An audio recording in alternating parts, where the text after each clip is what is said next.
and I am also super excited for. Um, and then hopefully not too long after that, there's going to be the land plot claiming, from all the redeeming of the land plot claims, I should say. So, which has been also a long time coming, and also really excited for. So there's kind of like, in my mind, like three major things that are coming up relatively soon. And then after that, it's going to be Chaos Legion. So I guess four major things that are coming up over the next few months here. And, so, and again, it's, in the past, we've had fewer developers, so we couldn't have had all these things going on in parallel, but now we have a bunch of new people on board. So all these things are kind of going on, and I'm just running around trying to keep on top of everything that's happening, which is getting harder. Can you talk about some of the people that have come on board, at least maybe their roles, if not the individuals, for privacy's sake? Oh yeah, no, yeah, we can talk about that. So some of you may have noticed, if you keep tabs on the like team members section of the Discord, the longtime Hive and Steam user and developer who goes by FBSLO. I don't want to even try to pronounce that, but he's done a bunch of work for Leo Finance, and some other things like the Hive bridge to Ethereum for Wrapped Hive. He's coming on board to Splinterlands. He's been working on the SPS token contracts and the airdrop snapshot tool, which has to snapshot the Splinterlands assets on, not only Hive Engine, Steam Engine, in-game, Tron, Wax, Ethereum, and Binance Smart Chain every day. So that's no small project. We have, obviously everybody knows Cryptomancer is... Oh, I didn't even mention Brawls Phase 2 is a fifth thing that's going to be coming out soon. That's getting really close to done. We're designing the Gladiator card stats now, and the new special ability that all the Gladiator cards are going to have. So Cryptomancer is working on that. I'm also excited for him to be finished with that, because we would love to have him help out with some of this other stuff. Call Me Tim, who we've had on and talk a couple times. He's really kind of starting to handle a lot of the back-end development work. So, things like optimization. We've actually done a lot of optimization on just like how fast we process blocks and things, just to hopefully try to make the game a little quicker when you submit transactions. But he's also working on some kind of lower level things that will be good for players. Like, for example, giving fine-grained control over active authority. So rather than just having active authority on or off, you could actually pick exactly which transactions you'll want to require active authority for and which ones you won't. And then he's also working on like more fine-grained delegation for different transactions. So you could say, like, I want to allow this other Splinterlands or Hive account to be able to do these transactions on my behalf. So if you want someone else to use your account to be able to play battles but nothing else, you could give them access just to the find match transaction and the submit team transaction and stuff to that, but nothing else. And we think that'll give, just a lot of flexibility for all the different services like YGG and, the DEC 10 whatever services that Neil McSpadden runs, to just, allow people to delegate out accounts or to have multiple people participating in certain accounts and splitting up rewards without giving people your keys, which we don't advise. So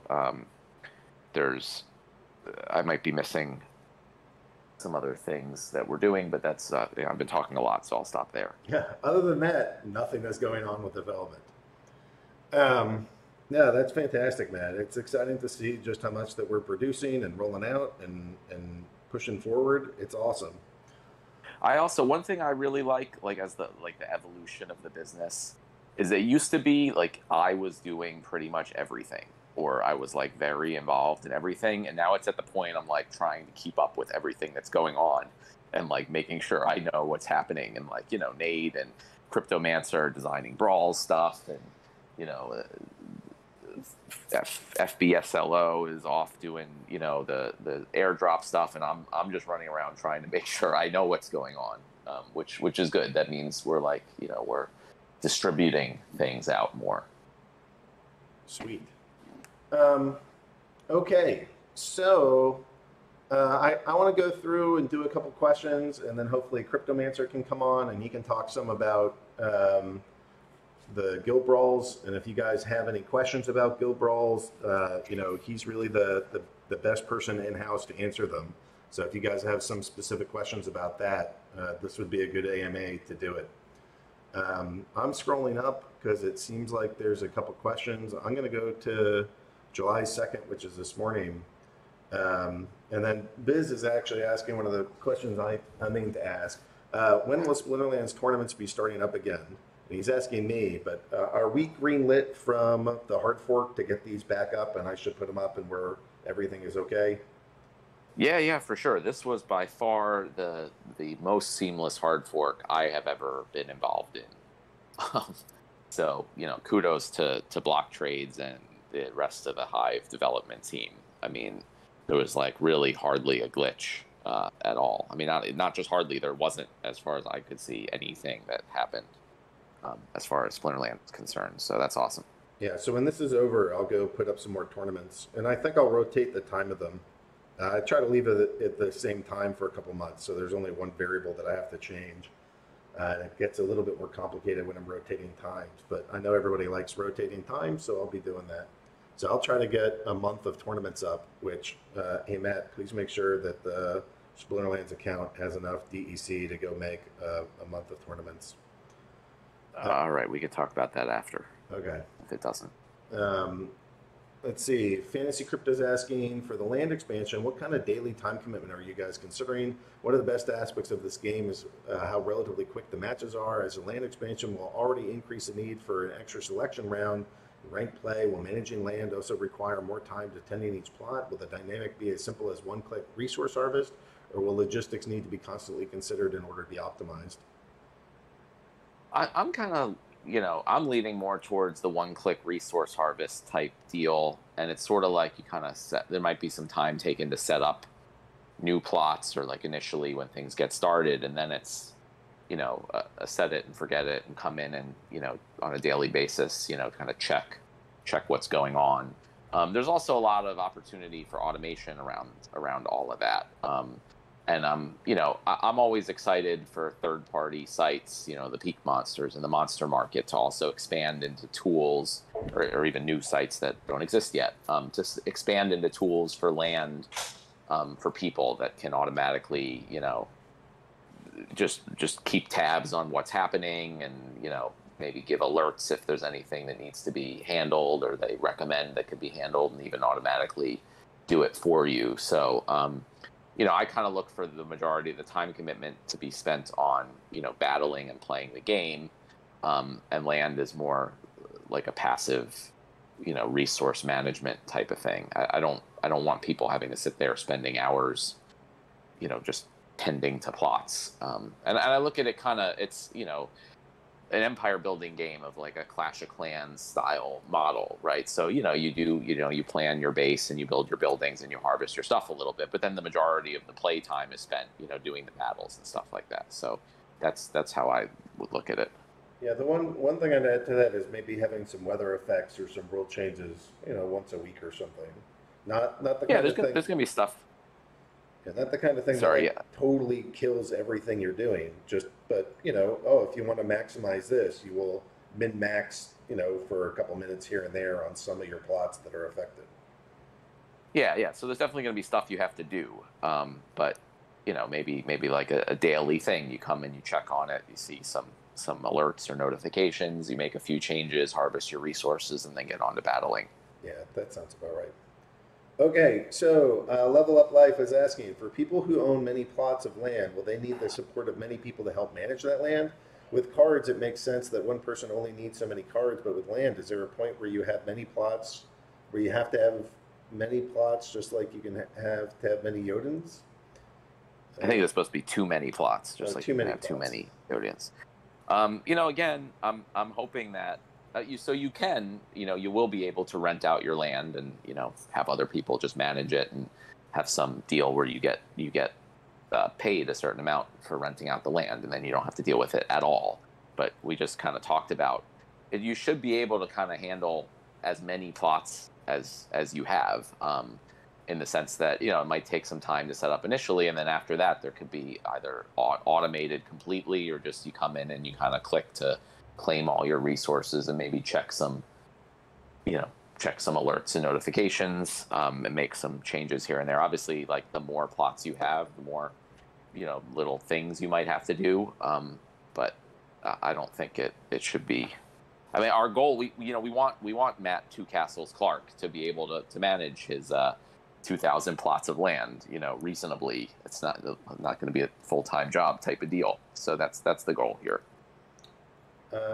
Kazrak is asking, with the 2 separate ranked formats introduced with Chaos Legion, which rating will decide your entry fees to tournaments? That is a good question, and I don't know, because we haven't looked at all that stuff yet. So this is all part of why, you know, I think a lot of times people think, like, oh, it's just easy. You add a new set of cards. We've done that before, and you just, you know, have a new leaderboard, or, you know, separate ranked ladder. But, you know, every change we make to the game has like 20 at least of these like little things that you don't realize that depend on it and that you have to think through. So haven't thought through any of that yet. We're going to get to that, you know, once we're ready to start building all of this, and we'll do what makes sense. So, but kudos, you know, I don't know. Very insightful question. That was well done. Yeah, that's part of also like a lot of what Byzantinus' role is here. I mean, not only like customer and tech support stuff that he does, which is great, but he also, like, you know, whenever we're working on these new features, he's the one that comes in and is, you know, brings up a lot of these points.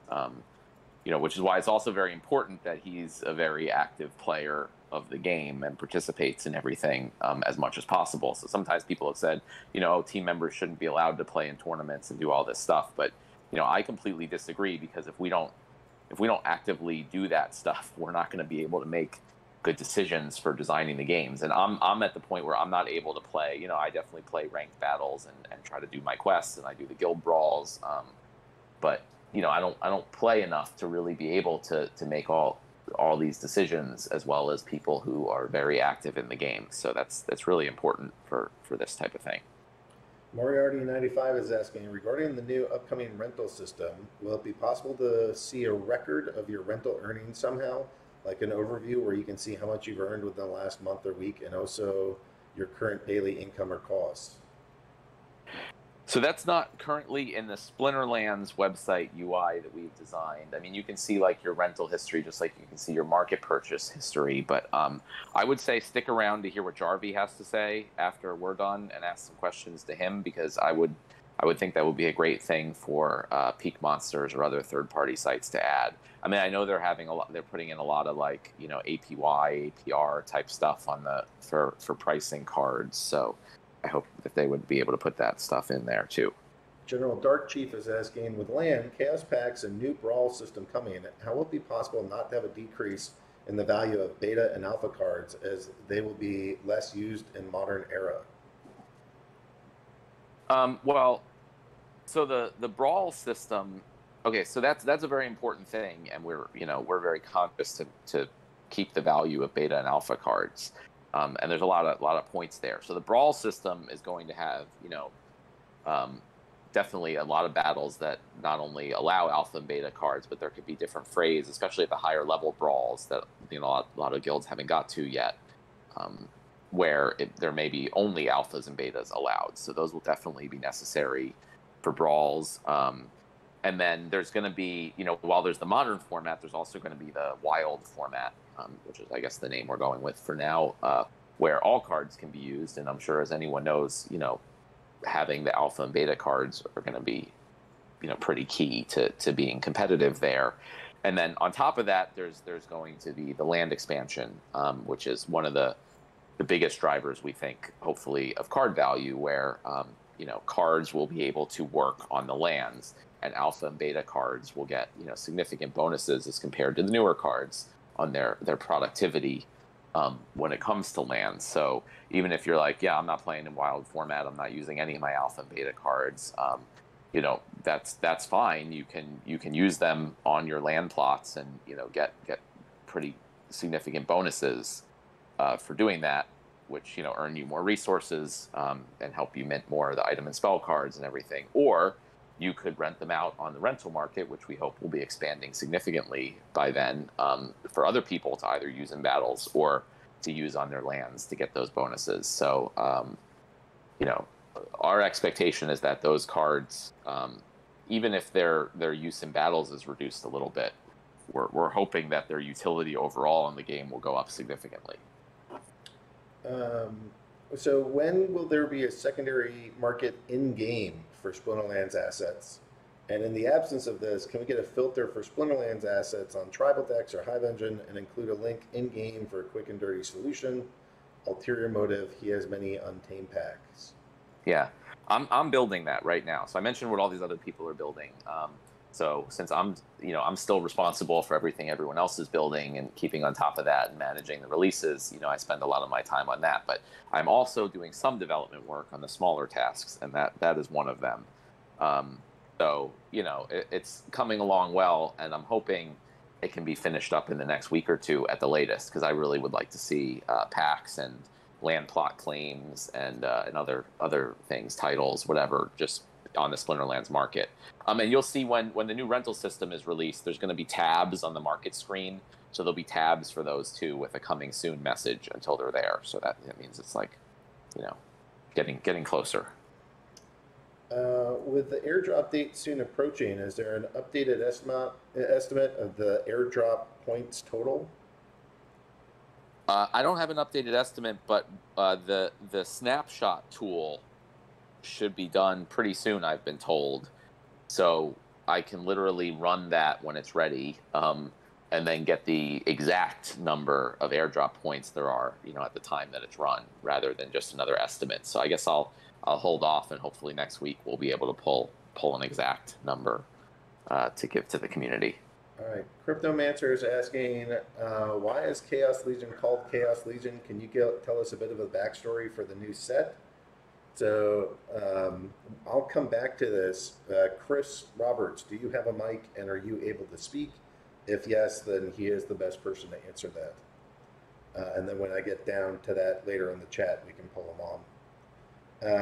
Yeah, that is a good question. I would like to know that too. Axler Twinblade, what is the status on achievements, and will you get rewards with them? Achievements, unfortunately, have been reduced in priority as compared to all the other things that we have. I know there's a thing that says coming soon on the player profile game, which we may need. Oh, you're cutting in and have out, an update or status. Oh, I am. Yeah. I don't know. That's weird. Am I better now? Hello. I can hear you. It's not on my end. Me? It's not my end because I would see drop frames or something. But I don't know. We'll just keep going. That's very strange. All right. So those things are delayed. Zathra is asking, when will the major update come? When are you doing the rentals? Is that Tuesday? Can you guys now? You're still a little choppy, but I bet it's fine. Oh, okay. Rentals, yeah, sorry. Rentals is next, right? What's that? Rentals is next? Oh, yeah. The rental system will be, early this next week. Okay, because I think that Zathra's question isn't very specific. When will a major update come? Well, a major update is with the rental system, and we'll have one as soon as the holiday weekend's over. Yeah, I mean, and we talked about all the other stuff that's coming up. I think those are pretty much all major updates. All right. Emily is asking when new card packs. And actually, I should mention with that, I've been talking to Brave, and we're looking at doing a Brave mini set that will actually have collectible characters. So there's still like a couple months in between now and Chaos Legion, but there might be a mini set opportunity of 5 Brave themed characters that would also have physical collectible sculptures with it, created by digit spin crypto or digit spin. So that's just one mini set, but I think he's asking when Chaos Legion. Yeah, we're looking at fall, hopefully early fall this year for Chaos Legion.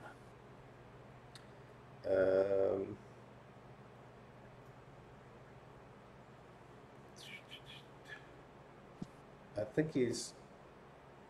Is this yeah? Why is Chaos Legion called Chaos Legion? Chris Roberts responds: for the last several years, new people have been flooding into the Splinterlands after traveling the endless journey across the vast outer ocean. Many of them have shared stories of decimated kingdoms, destroyed homes, and shattered civilizations in the wake of an unnamed threat on the other side of the world. Chaos Legion is that threat. The Legion is an enemy like no one living in the Splinterlands has ever faced.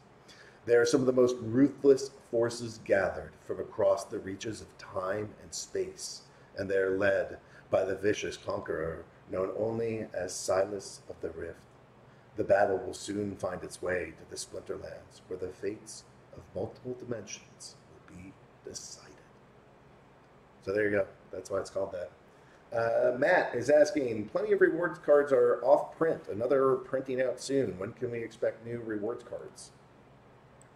Yeah, definitely. I always keep an eye on the rewards cards, and then always get behind still on getting those out when I would like. But I think after I'm done with the Gladiator card stat design, which needs to be done like in the next week or two at most, because we need to release it, then we'll do some new reward card design. All right. How to get SPS airdrop? All you have to do to get the SPS airdrop is hold Splinterlands assets. Any assets anywhere. You can check out sps.splinterlands.com for the white paper, and in the airdrop section it has all the details of each asset and the airdrop points they're worth. But yeah, that's pretty much it. Get Splinterlands stuff. Platypus Dundee, who I'm assuming is Australian, just sounds appropriate. Are there any plans for a player versus player historical count that shows how many times you've played each other and the win-loss count? I reckon this could be a bit of spice when playing regulars. Yeah, I mean, that's the type of thing we have all the data for, but all the data is also public. So, if any third-party site wanted to do that, that would be awesome, and we could potentially help support that if they needed any help. As far as there's tons of cool little stuff like that we could put into the game, but it's just a matter of that stuff takes time away from SPS airdrop or guild brawls or Chaos Legion or land, so we don't prioritize those nice to have or cool things as highly, and we look to support third-party tools and services that do it. So, again, I'll mention anyone who wants to build Splinterland stuff and needs a little help, or support from us, please let us know. We're really super excited for all the third-party things that get built. What for we play Guild Wars brawls for guild and nothing for players? I guess he's asking what do we earn individually for our Guild War play? Well, there's going to be primarily there's going to be an SPS token reward pool for Guild Wars. So you will start earning SPS tokens once that reward pool is released. Personally for yourself, not for the guild. And then when the Gladiator cards are released, you'll also earn those in your own account for participating in the Guild Wars. Now, those cards can only be used in the Guild Wars currently. But still that they can help you perform better. And even if you leave your guild to go to another guild, you take your Gladiator cards with you, so you can perform better in the guild brawls and earn more SPS tokens. And then there'll potentially be other rewards for players as well, going forward. Byzantinist is asking, yesterday Jarvie had a brief roundtable for the new rental system. I have a few follow-up questions for Matt. Jarvie described the new system that instead of being locked into a long-term rental contract, the new system is essentially like a 24-hour rental that can be renewed. Does that mean when the 24-hour period is ending, there is a chance that another player can steal your card rental before you renew it, or do the protocols provide priority for renewals? No. So when you rent a card, you can specify a number of days that you want to rent it for, and you'll just have to pay for that number of days up front. So if you rent a card for like a dollar a day, for 30 days, you'd have to put up $30 into escrow, and then no one can take that rental from you until it ends, and you can also renew it during that period and extend that 30 days. So there's it would never be a situation where you have a rented card and someone can take it from you, unless you let the period end without renewing it. The 24-hour thing is just that you can also cancel it. You or the card owner can cancel the rental, but if they can't, if you rent a card at noon one day and it gets canceled either by yourself or the card owner an hour later, the rental will still be effective for until noon the next day, so for a 24-hour period. And that's because you've already paid for that up front. You pay for a day at a time. That'll automatically be handled. So that's what the 24-hour period means. All right. Jarvie also said that yabapmatt refers to the card being locked during that rental period. You mean locked colloquially, or the technical game term that it is quote unquote locked? Yeah, no, I don't know if I said that, but it's not locked as in the lock feature. It just means the rental stays active, the card is delegated to the renter for that 24-hour period, and then after that period is up, it will be undelegated if it's not renewed or anything like that. So it's totally separate from the ability to lock cards so they can't be transferred. And the question that's come up is that you can rent out locked cards. You will be able to list them on the rental market and have people rent them while they're locked in your account to prevent them from being stolen. With the new rental system and the shift to 24-hour rentals instead of the old system where there was an escrow that you lost if you canceled rentals early and multiple day minimum rental periods, won't this mean that some bots and even some humans might just play once every season, do all the playing in a single day to maximize their season end rewards, and only pay for one day's worth of rentals? Possibly. So, I mean, we have a lot of things in the game that were put into place, the cooldown system being one of them, years ago, and a lot of stuff has changed since then. So these are the type of things where I want to kind of, I don't want to kind of hamstring things like the rental system and the ability for sites like Peakmonsters to automatically shuffle cards around to get best prices for players and things like that because of a system we had put in place years ago. So it's the type of thing we're going to look at once it's released and see if there's any type of exploits or abuse or problems that come out of it, and then find a solution that makes sense with how the game is working now, rather than just trying to keep things from a long time ago. Axler Twinblade is asking, will Chaos Legions be adding any new splinters to Splinterlands? No, we have thrown around the idea of adding new splinters here and there. I don't think we're planning to do that, at least not for Chaos Legion. It's kind of like a bigger project. It has a lot of these considerations. So I'm not sure. Yeah, I'm not sure we're planning on doing that. I'm a huge proponent of this. I love the idea of adding new splinters, and I love the idea of adding new splinters with specific functions. So that maybe they're like field worker splinters, or maybe they're something entirely different. Some new class of cards, who knows what? But I really like that idea. But obviously, it just has so many implications for nearly every screen in the game. So that's not just hey, add another character, it'll be awesome.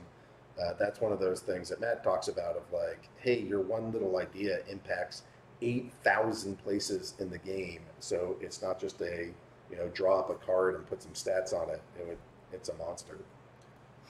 All right, Biz is asking, when will rentals be implemented for land, totems, and titles?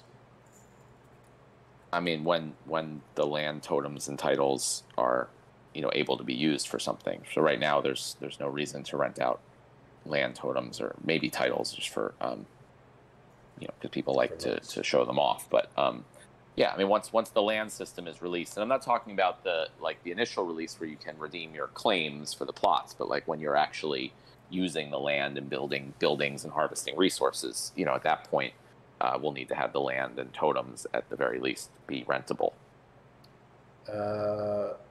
Ninjobu, do you all have an anticipated time frame of when events, tournaments will be available on the mobile app?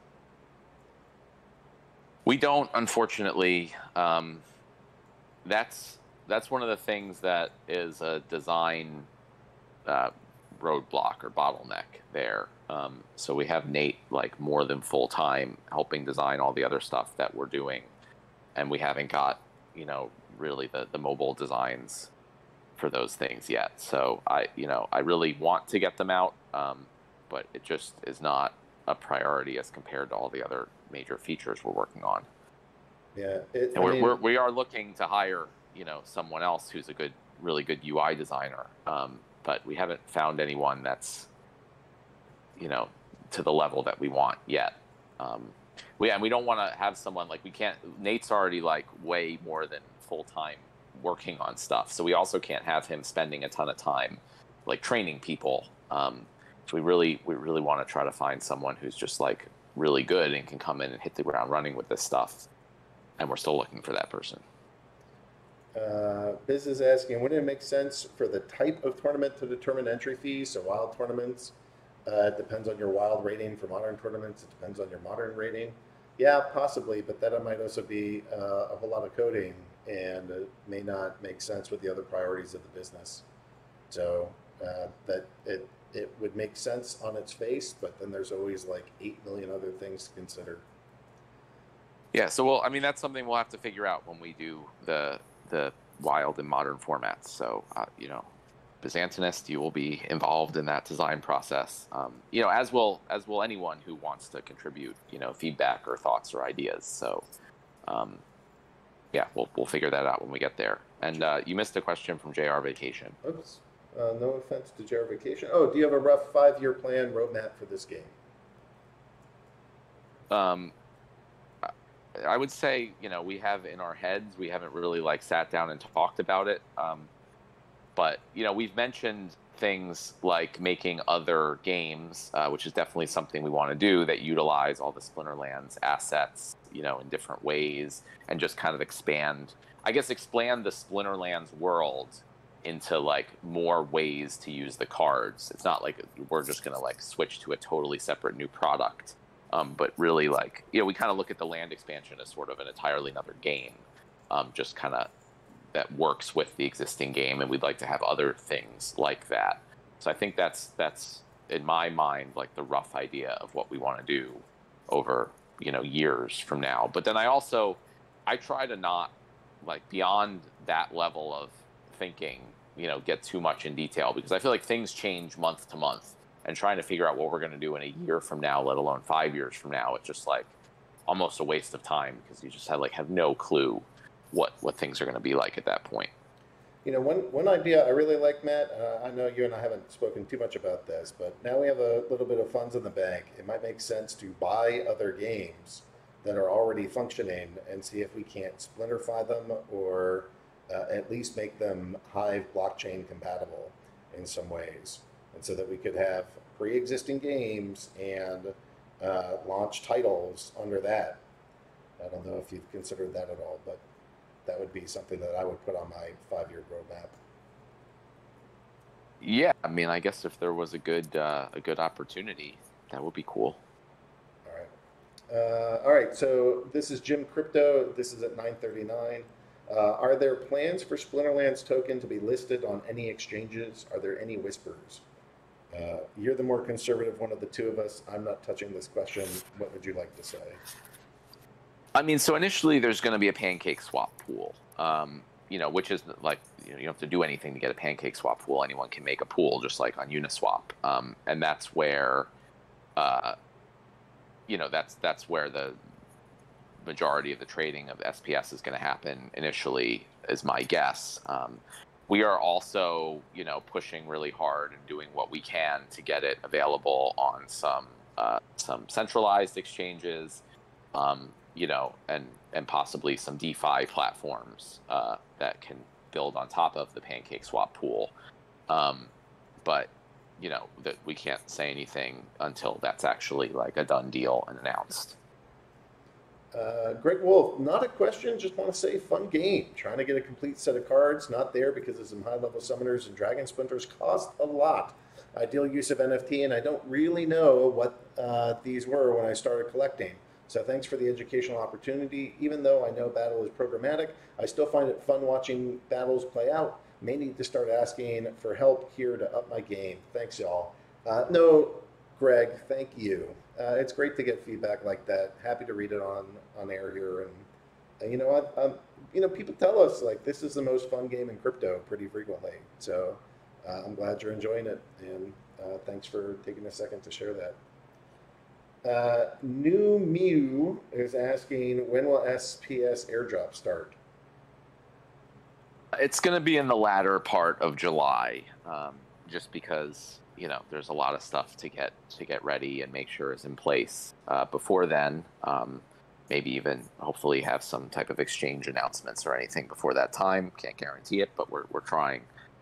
So yeah, I'd look for it towards the end of July, but really do everything we can to make sure we hit that date. And just because, you know, we've done a private token sale, and you know that's what we've been letting those investors and the player base and everybody know for that. So yeah.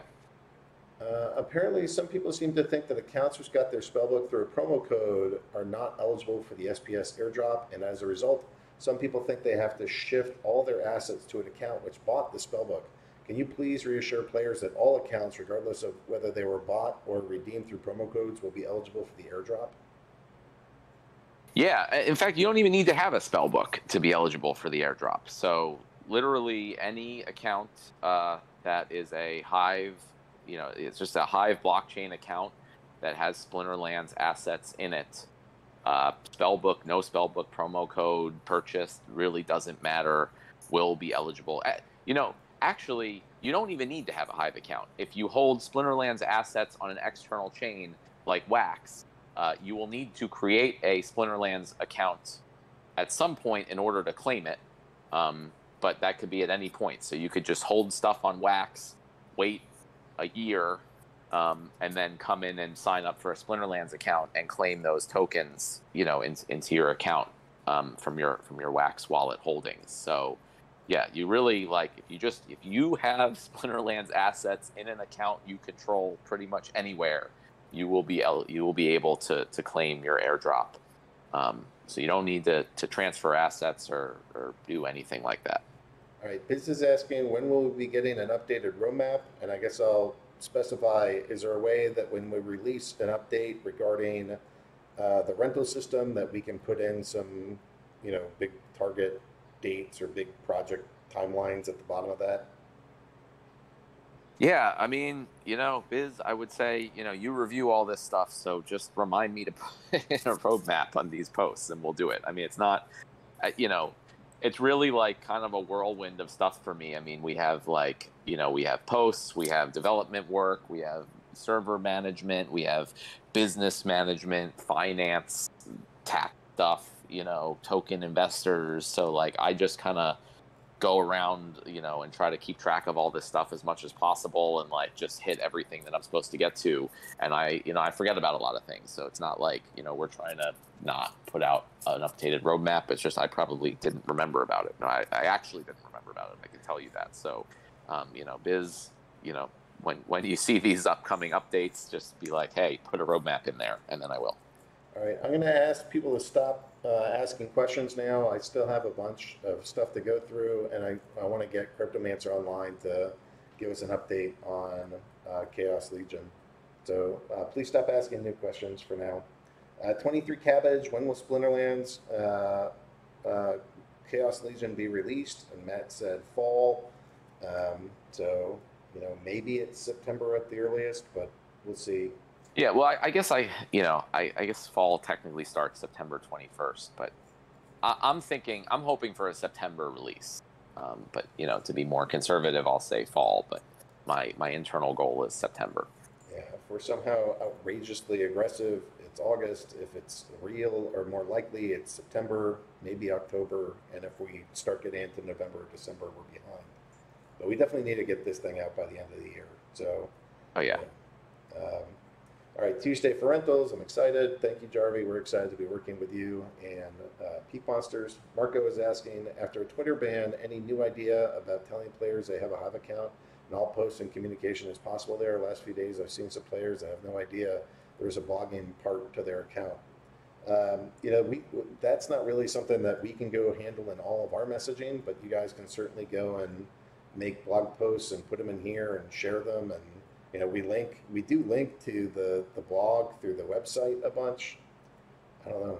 Well, I'll also say that so Nate has actually already designed a new player, onboarding experience for when they buy the spell book, which kind of takes them through the whole process of creating their Hive account and getting their keys and everything. And it's just a matter of putting it in and doing the development work to put it in the game. But I would like to get that done if we can soon. And that's it's like this whole kind of multi-step process that takes you through here you're creating an account for Splinterlands, but it's also a Hive account. Here's how you get your keys. Here's why your keys are important. Here's how you should save them. And then, it also goes into a little bit about Hive. And it doesn't currently, I don't think, mention the blogging stuff, but there's plenty of opportunity to add more into that. So, and I agree, it's great to let people know a little bit more about the account that they're creating and what they can do with it. Will the current process for unstaking SPT tokens count for the snapshot for the SPS? So if I own SPS but they're unstaking, do I have to have staked SPT for the airdrop, or is it just SPT? No, it's just any. It should be both staked and liquid. I don't know off the top of my head how it works with tokens that are in the process of being unstaked. But as long as we can easily grab that information from Hive Engine, which I would imagine we could, it should be included. All right. Will Silas be a playable character? I think that's for Chris Roberts. I don't know that we've built Silas yet, but that sounds like a sweet airdrop to go put into the game at some point. Chance the Guy is asking, with the Zen Sports partnership, are there any plans for Splinterlands matches to be bettable on their site at some point? Yeah, I think it'll be more the tournaments that they'll do, but that's really up to them. That's a separate service offering separate prize pools that just happen to play our game. So I would say you should ask Zen Sports what their plans are. Biz is asking, Nate and Cryptomancer have been calling the individual brawl rewards as merits, not SPS tokens. Oh yeah, merits are different than SPS tokens. So merits will be tokens that players earn, but they won't be tradable or sellable or anything like that. And they'll just be used to buy things in the guild shop, like the gladiator packs and other things. So that's in addition to the merits. There will also be SPS token rewards for guild brawls, which will be, the regular cryptocurrency token that can be traded and sold and all that stuff. Fiorenz is asking, Guild Wars cards will only be usable in Guild Wars. That's just the gladiator cards. And there might be others later, who knows, but that's just the gladiator ones for now. Monster Veritas is asking, could you publish basic questions, answers, and text posts so that people who find it difficult to understand English by ear can translate with the help of translators? Maybe. I mean, I like to build those things into the Discord bot. So if there are super frequent questions that we're getting, and it would be good if you could just type a command and have that appear as an answer for somebody, I'm open to that. MM2SS is asking, when will wax for DEC exchange be possible? Yeah, I mean, it should be relatively easy to just put DEC on wax through the existing bridge. And my understanding is they have some fungible token, like Uniswap-like platform there. It's just one of the many things we haven't got to Well, we yet. could do if you do we have wax in the Splinterlands account somewhere? Do we have a bunch of wax sitting around? We have some, I mean, we but could do a wax DEC pool on Hive Engine. That or we could do, yeah, okay, if Hive Engine supports wax tokens, then that yeah. happened. We're live, baby. So that's something Okay, that we could do. All right then we could work on that. Sweet. Are you teaming up with any YouTubers, influencers, gamers, or online publications to market the SPS token launch? Yes, it's a little slow right now while prices have dipped, but you guys should go follow Willy Woo on Twitter. He, I think, is the smartest guy that talks about on-chain dynamics of Bitcoin and what it means for prices. He seems to think that the bull market is very much intact. This is one of the biggest bullish divergences he's ever seen, and I'm hopeful that prices will rise, and when they do, sentiment to spend Bitcoin to get into tokens like SPS would go up. So who knows? That's not. Well, just to be clear, he's not saying Willy Woo is in any way going to be involved with SPS tokens or Splinterlands. Just that he's a good person to look at for how the general crypto market may be doing. Yeah. So right now, what I'm mostly saying is that while Bitcoin is down, getting YouTubers and influencers and stuff like that is a little slow. But if he's right and it picks back up before the end of the year, then it should be easier to onboard those people. So those are not meant to be financial predictions, just meant to be the market conditions that I'm currently experiencing make it difficult for me to do basically influencer onboarding, and that if market conditions change and the best influencer that I know regarding that seems to think that it will, then in the near future, somewhat medium term future, should be easier for me to go get YouTubers on board and influencers. So not trying to predict money stuff, just trying to share market conditions seem to be influencing that. Demon402 is asking, will cooldown still apply for leasing? Yeah, nothing's going to change if you're just, delegating your cards not through the rental market. And again, that's something we'll kind of look at, and we'll see how things go with the rental market. But or maybe if we could at least reduce the cooldown times. But at least the rental market at the very least ensures that cards will remain rented out for a minimum of 24 hours. Do you foresee some characters being more adept to specific tasks and land use, for instance, mining, or will working the land default to some rarity DEC power? Do you see, this is kind of what I was getting at with other splinters or cards specific for the land. But I don't know, Matt, do you see how some characters might be really good at mining land as opposed to just being a alpha rare that's level 7?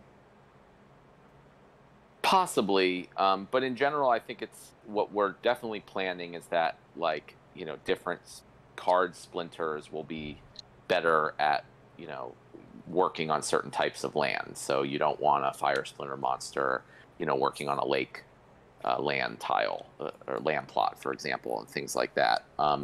As far as making specific cards in the game better than other cards, not related to their rarity or gold foil or anything like that, it may be, I don't know, but I don't think that's the initial idea here, because then it's also are we just favoriting certain cards or things like that? So maybe there's new types of cards that will have that, like Aggroed was saying.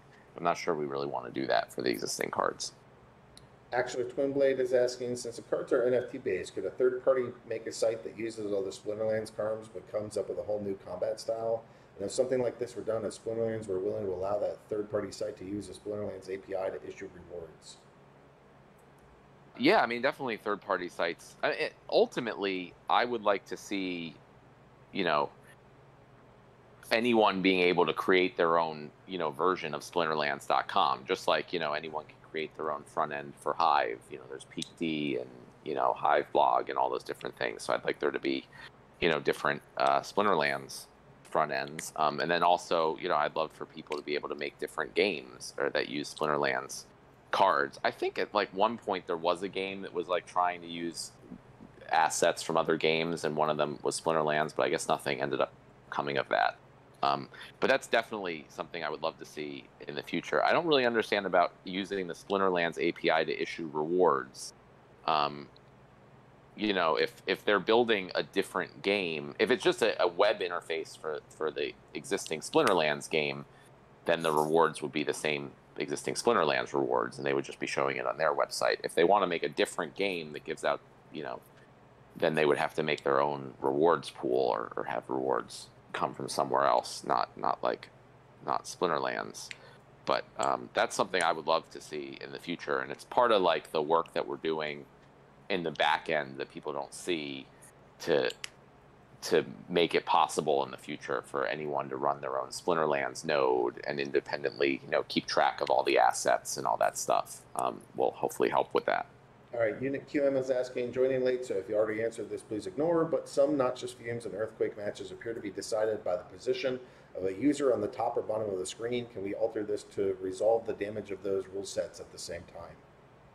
Yeah, you're right. And I have done a lot of coding work to that effect, and it's one of those many things that I need to get to, as far as like it's gonna be a ton of testing, because that's like it was a pretty big rework of the battle system to have those effects happen simultaneously, and you know, it's the type, keep bringing it up, you know, the squeaky wheel gets the grease type of thing, and I really hope to get that, like, you know, on a QA site and have a bunch of people testing it in like a tournament where we could put up some prizes for on QA, and then spend some time fixing all the issues that I'm sure there will be to get that out. But it's if it was a quick thing, it would have been done a long time ago, but it's like a pretty significant rework of the entire battle system to get that to happen.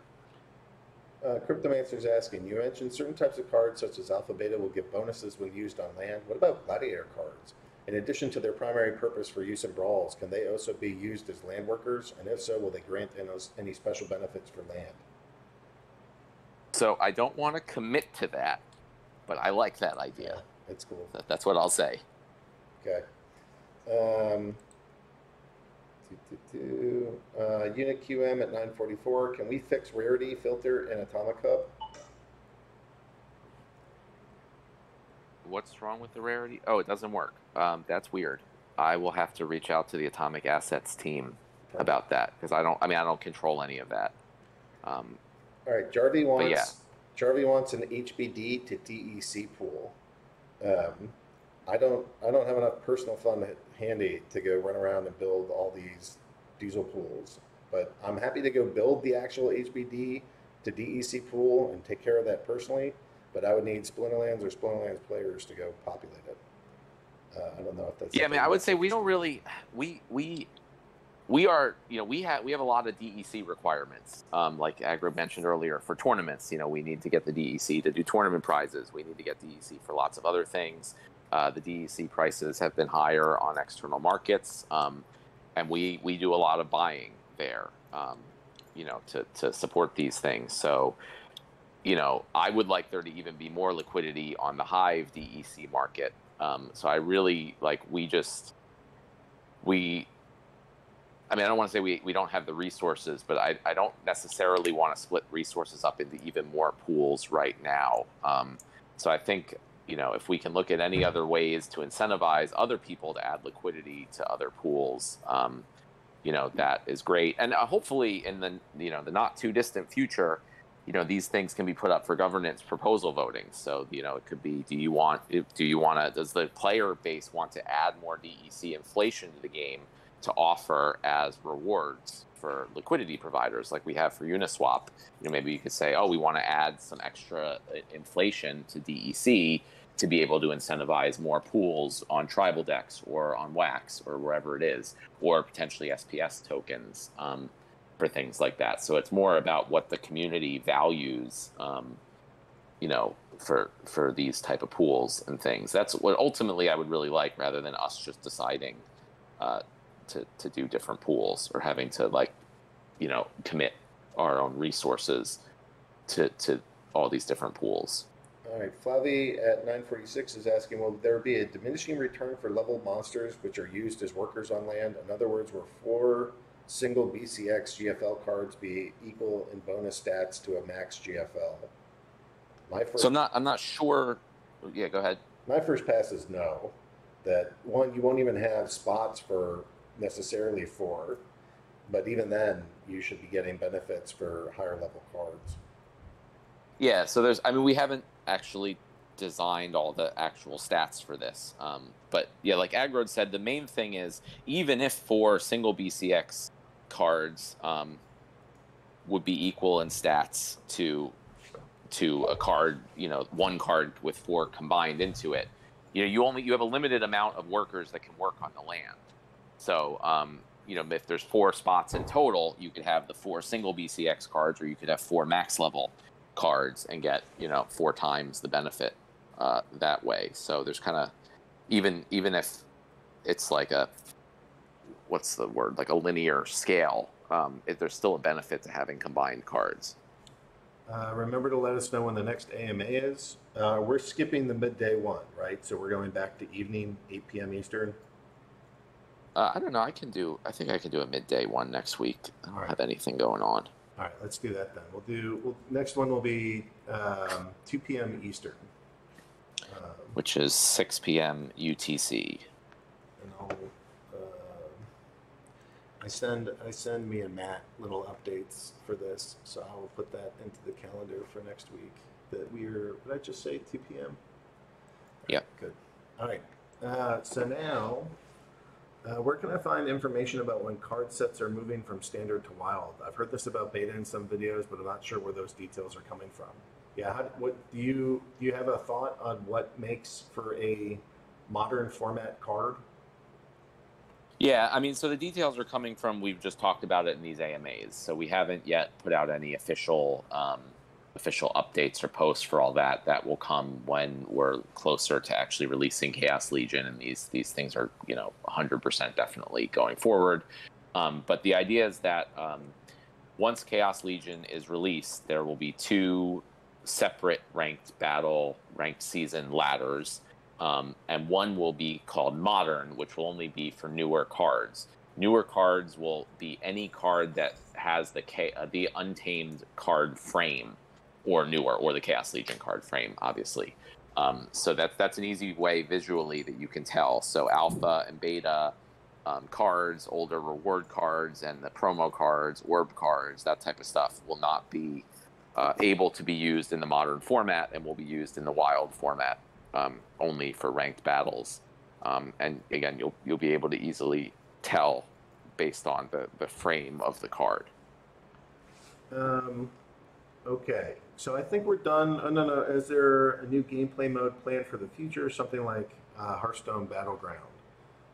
Yeah, we will keep introducing additional gameplay modes. The wild format is a format, not quite a mode, but that is the kind of stuff that is on the radar, but no promise of when or where.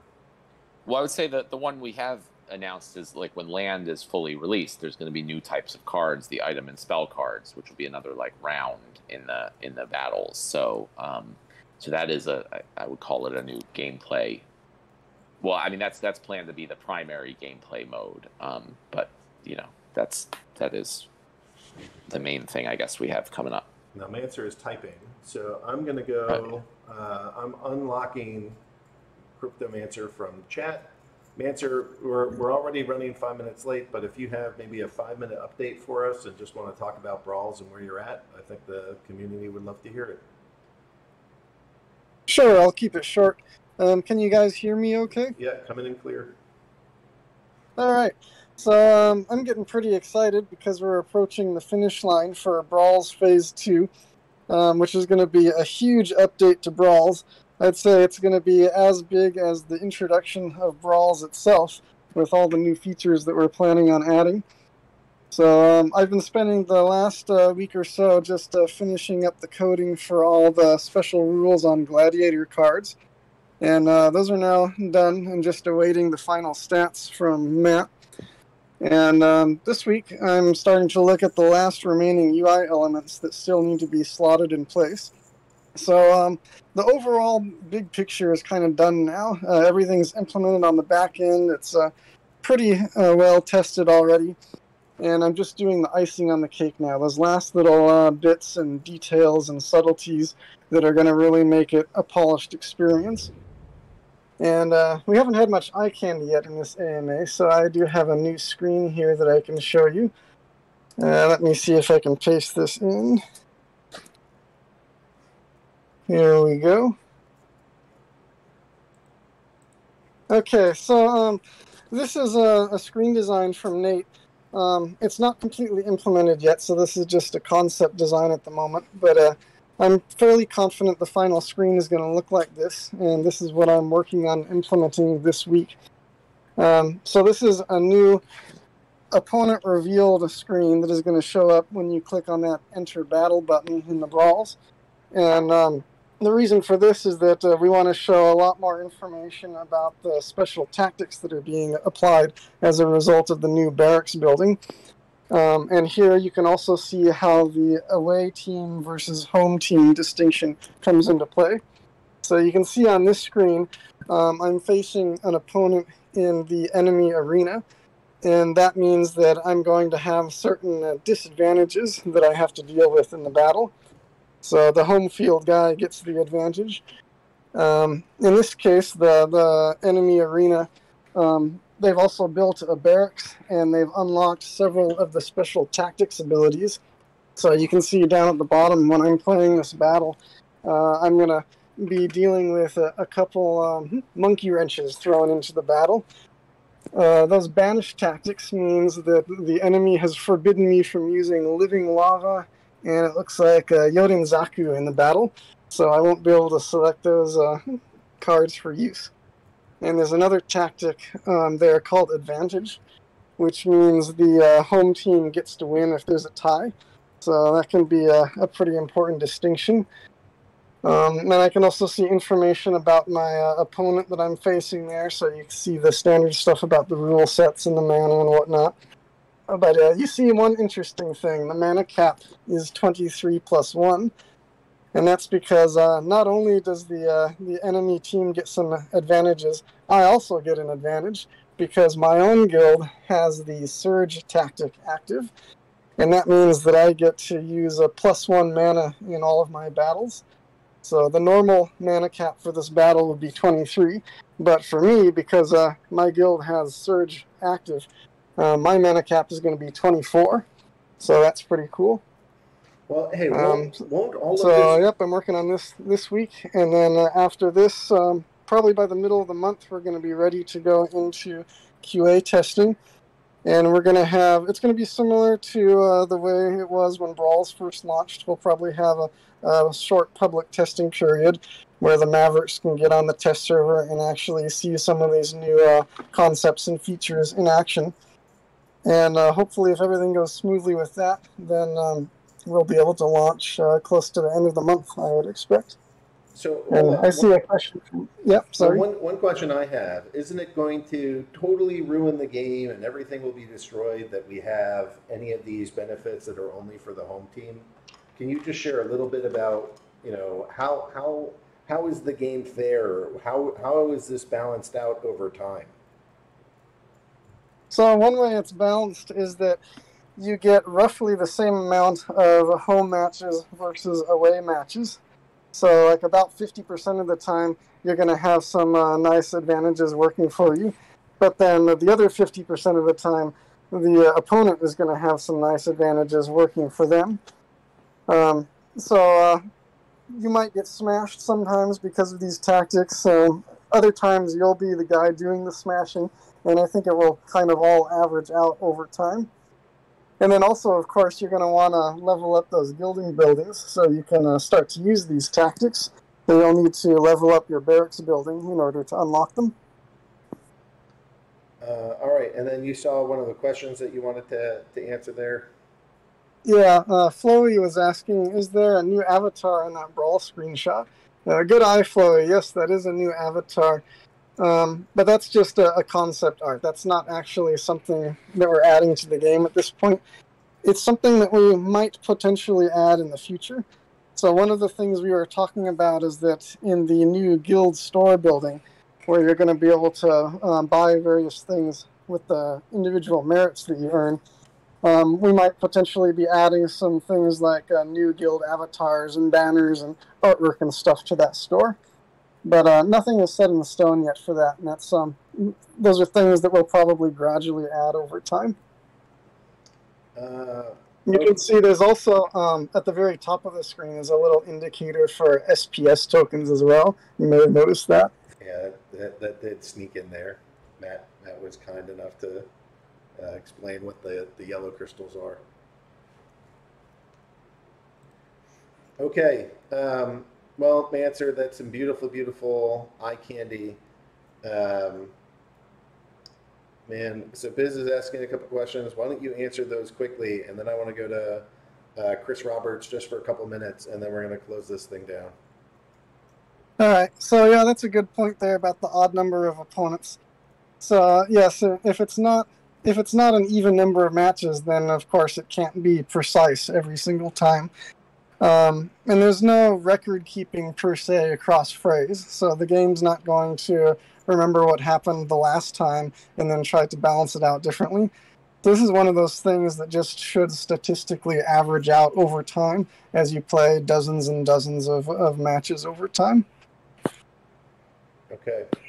Let's go grab Chris Roberts. As always, Manser, thank you for your help. Thank you for building this game. If I could clone you, I would instantaneously. You're fantastic and a wonderful asset to have helping us. So thank you. Yeah, I just want to say real quick, I got to head out because I have something at 10:15.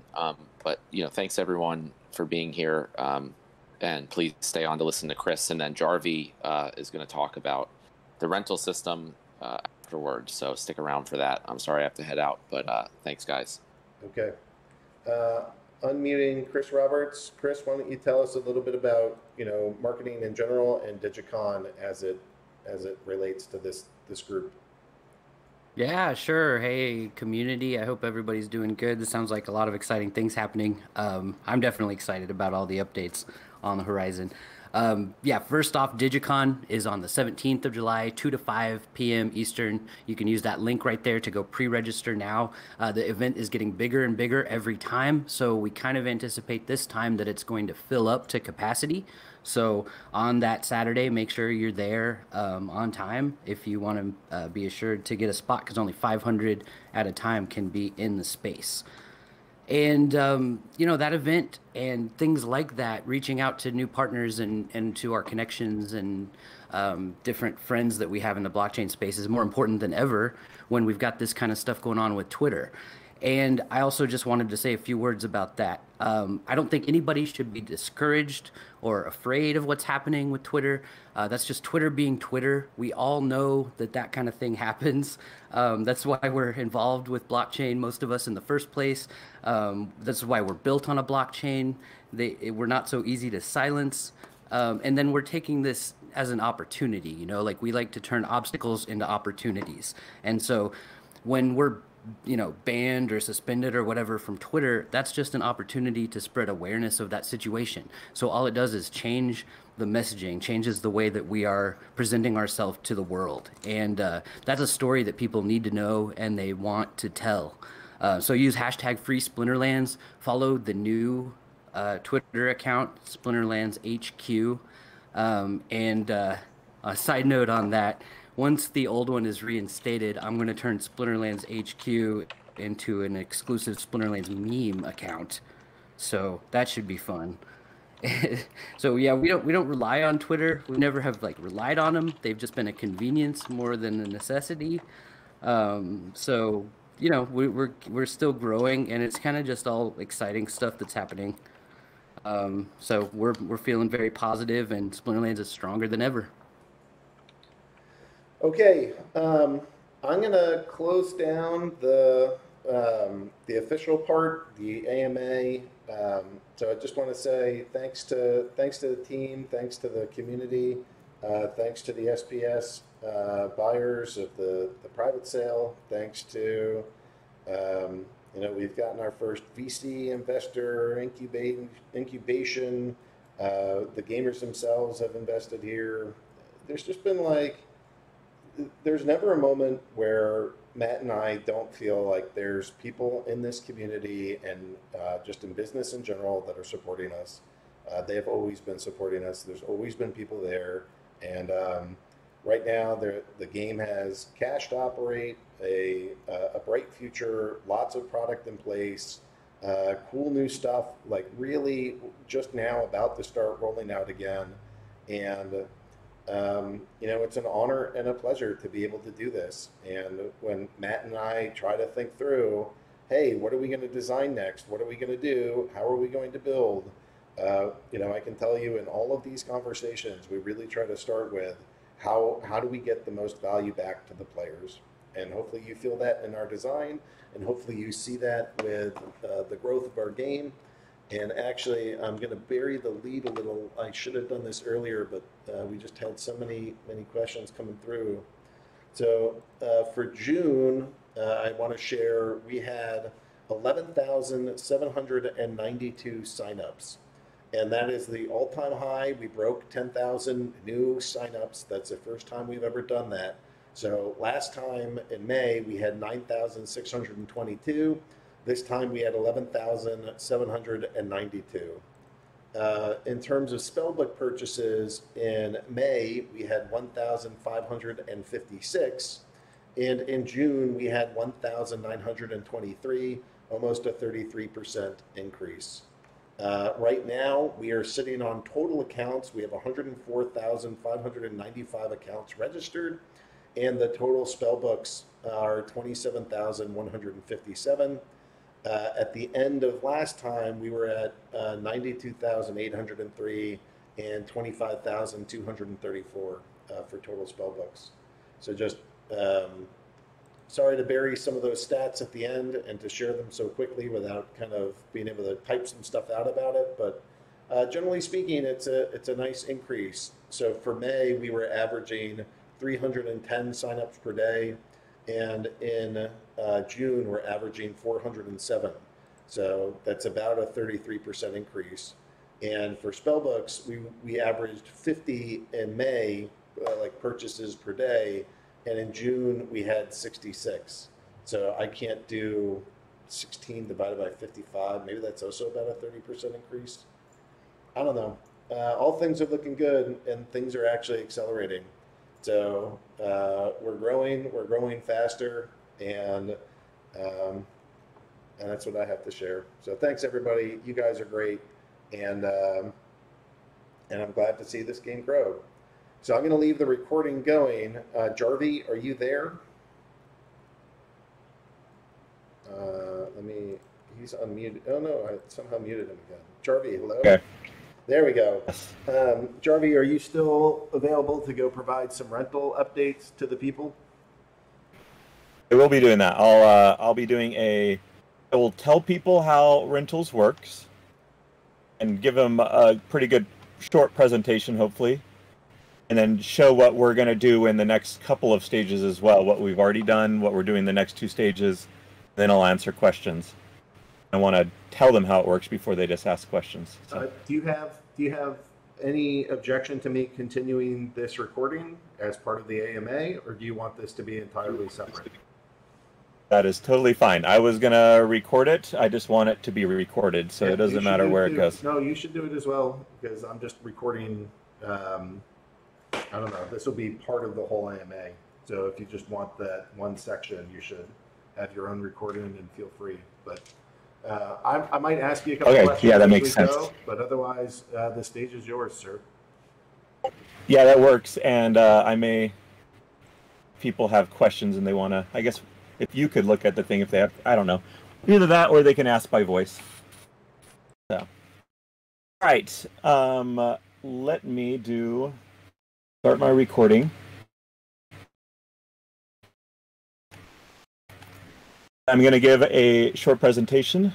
All right, so the rental system version 1 is completely different than version 2. So I don't want people to have that in their mind. So basically, the old system was a contract between two people, and it had this kind of funky escrow sort of system. It's very different. You don't have to you don't have to delegate powers to Peakmonsters anymore, any authorities for the manual system here. So I am on Peakmonsters, where we've given here in the about renting some details, and I think this actually explains it very well. So let me go through them real fast. Are you after sharing payment? Screen? Hey, Jarvie, are you sharing your screen right now? I forgot to. Yeah. So there's the button on Discord to share your screen. Let's make sure everybody can see it. And I'll go check into it. Yep, it is sharing now. It was in the recording, but it's not on the, now it's on the Discord, right?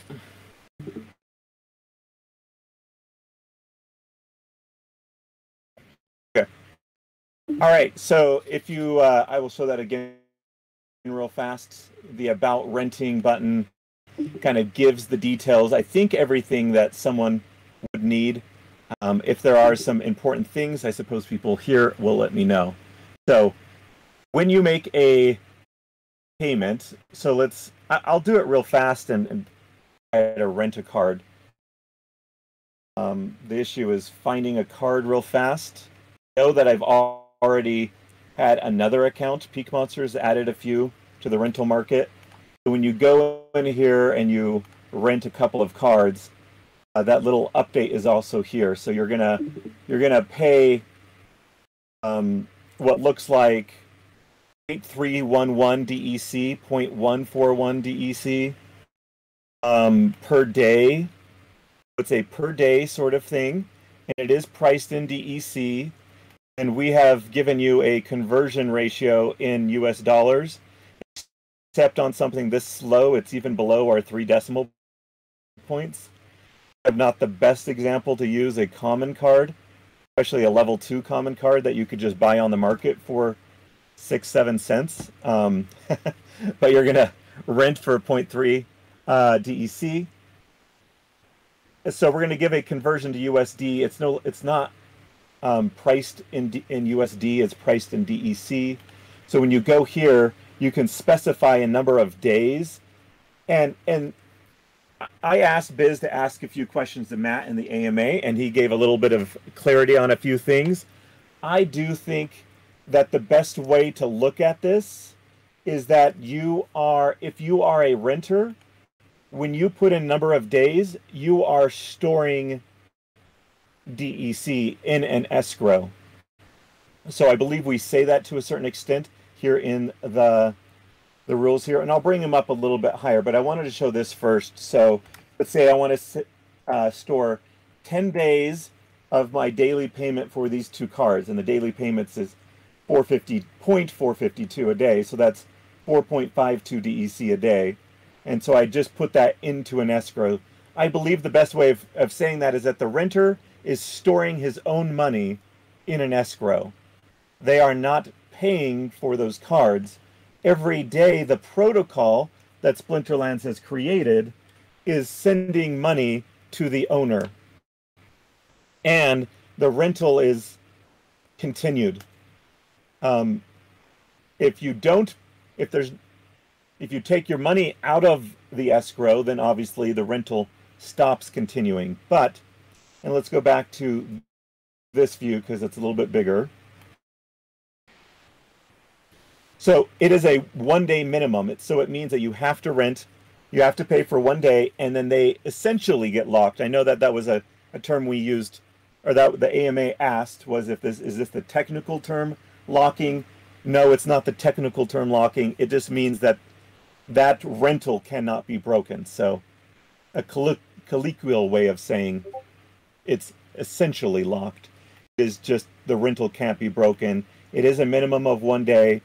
And the rental can be stopped by either party. So even though the renter stores money in the escrow for 10 days, if either party wants to stop, it is stopped.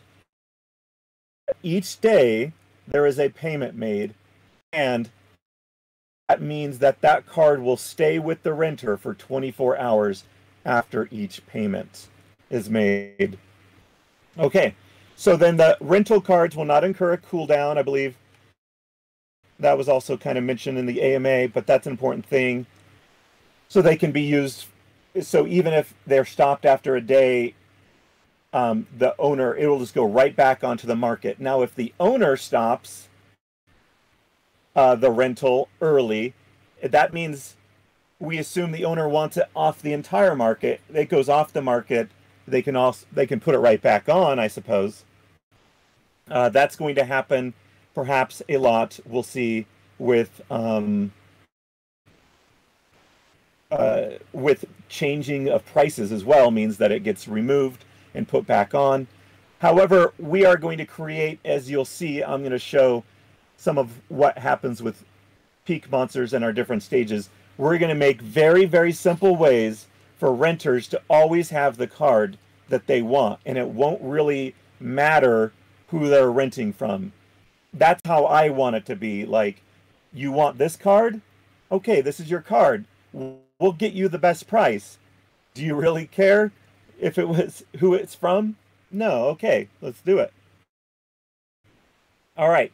So the max amount of DEC you can put in storage is 365 days, aka what we call storage, which is that escrow that Splinterlands has created. You are not trusting Peakmonsters or any interface that creates something for rentals with that money. It goes into a Splinterlands storage. And the way that's possible, if you look at it in terms of blockchain sort of stuff, is that it's all from your in-game wallet. The stuff that's here on Splinterlands, that's your in-game wallet. Or when you're on Peakmonsters, we show it up here as well. This is the in-game wallet amount. So therefore, the protocol is able to do all these sorts of stuff because they have access to your funds. It's a custodial account of sorts. Maybe answering more questions than people may even ask, but let's continue. Stored payments for funds are returned by the protocol if the rental is stopped by the renter or the owner. After each daily payment, the card is locked for 24 hours. I think those are some of the things I already mentioned. Actually, I think that I need to remove one or two of these. I think that's the behind the scenes of how it works. You saw one example of renting a card. I'm going to go in real fast and list a bunch of cards so that we can show, and I should say that it's, this is actually live. However, I wouldn't use it because if there's any changes before today and Tuesday to the protocol, then wouldn't really matter. These would all be invalidated. So let's rent a bunch of legendaries. And I'm actually going to go down here and make sure that they're not cards that are on the market, not cards that are already rented. As you can see, I already had one rented for 150 a day, which is maybe a lot. I don't know. I'll show you what we've done to help owners.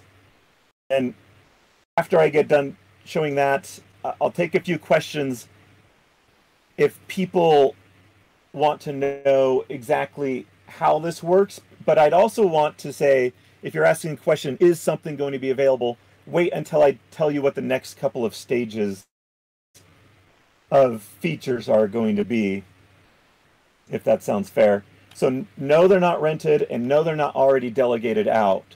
So I want to rent out cards that aren't on the market, that aren't already delegated. And so I'm just going to select, I guess, 27. And I'm going to go and click rent. Right now, the blockchain limit would be 140 at a time. If people think, oh my gosh, I'm going to be doing way more than 140 rentals. If the owners think they're going to do so many more and they think 140 is going to make them really frustrated, we will let us know and we could maybe create a queue that lets you select 1,000 cards, do all your stuff, and then let you put those transactions onto the blockchain one by one with keychain. Or if you only have posting authority, then it would just set a queue and every 5 seconds add that into the blockchain. because that is the limit, 5 seconds per JSON transaction. Or I think 5 JSON transactions per 5 seconds. I can't remember, but we would do the math for you, so it wouldn't matter. All right, so you can see you could go in here and put the DEC amount per card, or down here, this should be considered compared to, we'll let you change this. Aggroed, I don't know, like, I've been polling a few people. What is the yearly return on an asset that you think you would do?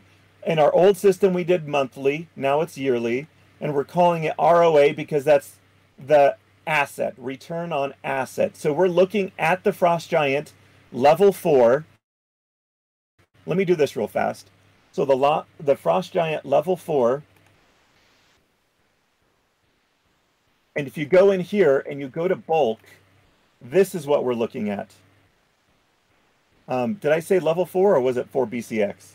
In any case, if it was a level 4, we would look at this number, what it would actually cost to buy it in the market. So not the low listed price per card, it's this number right here. So even it's a pretty cool advancement in my opinion. It's tricky to know, Jarvie, because as the price goes up, I'm willing to accept sort of like a smaller and smaller percent. Because like if I have some gold foil card, one single gold foil card that might cost $5,000 probably isn't going to generate, enough revenue to really keep the percent that I want. So I think I have to look at like what's the price of the card, what's in the market. Generally what I was doing initially was just doing 5% per month. And that's probably a little bit high now. I haven't really looked at it in a while, and now I've passed, the entire Smalp account over to YGG to help onboard thousands of people. So I'm not entirely certain, but something like I want this to be like a credit card higher or better. I'm going to look for like 25 to 30% APR on my cards, and hope that I can get it and that the market sustains it. Because there's a fair amount of risk, right? So there should be a risk to return that makes sense. And doing this for 2% a year doesn't make sense. I want a return. Makes sense. So I'll remind people this is return on present asset. This does not look at what you actually originally paid for these cards, and it was level 4. Which maybe, back in the day with alpha cards, you paid maybe 5 cents for commons, and then nowadays, they go for 50 cents. So it's hard to say. We'll see what the market. We hope that the prices become way more responsive. We found that in the old system, price change did not happen very often, and it was hard to do price change, and it was hard to figure out where to put the prices. So we're going to create some tools to make that a lot easier and way more responsive. So when you gave the example of like previously was 5% per month, so 5 times 12 would be like 60, and that may be a little bit high on certain cards, but maybe on rental or reward cards or Untamed or really popular cards, that's not unreasonable. Maybe that's good, and maybe it will vary wildly. Maybe in the market some cards that aren't used a lot are down in the 5% per year, and some are in the 50-60%. So anyway, so I'll just do this real fast and list all these cards. I'm hitting the keychain transaction right now, but that's what it would require. That's how fast it is, I guess I should say. One other thing that we would like to do, as I was talking about listing, and I was showing that we have a tool to compare to AP to ROA, that there is a hope to create, maybe even before launch, I'm not sure. So this is price in bulk compared to ROA. I would like to have another line, price in bulk compared to lowest listed rental card, so that we would go into the rental market and see what a level 8 Serpentine Soldier is going for right now. What's the lowest one going for?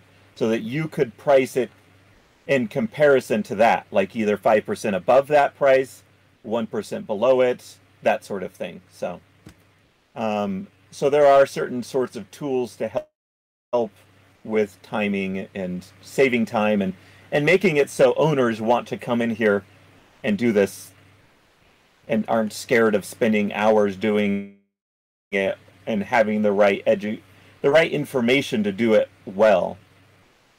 So, and then let's go over into the market now that we know we have a few cards in there.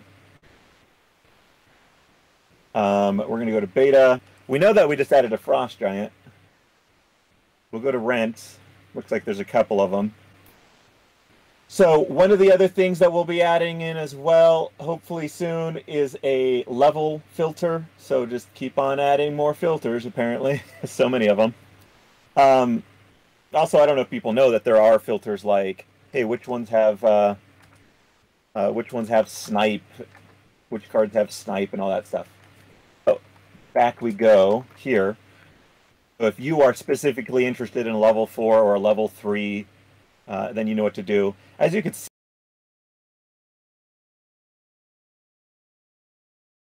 costs per purchase, even the cost per day on the rental is different. You'll see that the ROA is still 20%.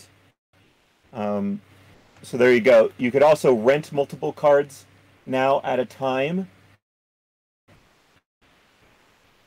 And let me remove that. There may be a bug here. The part of testing is I may have to refresh this.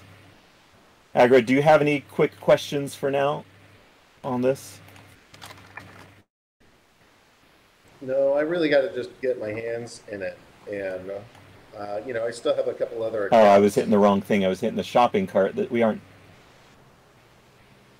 You know, like everything, it'll take a second to get used to, but once we get these things kind of ironed out, There may this still looks like be a bug.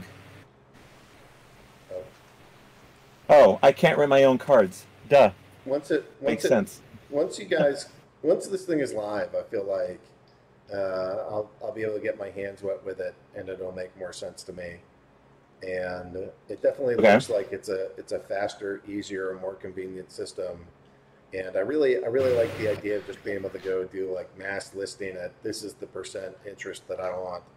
And you know, some cards might go unlisted, some might go, but you know, all of this is going to be so heavily impacted by SPS that as soon as you start earning SPS, and if SPS has any movement in terms of where it goes on exchanges and whatnot, then you know there's a serious delta in what you would have earned pre-SPS launch to post, and that should have a pretty drastic impact in terms of desire to rent cards.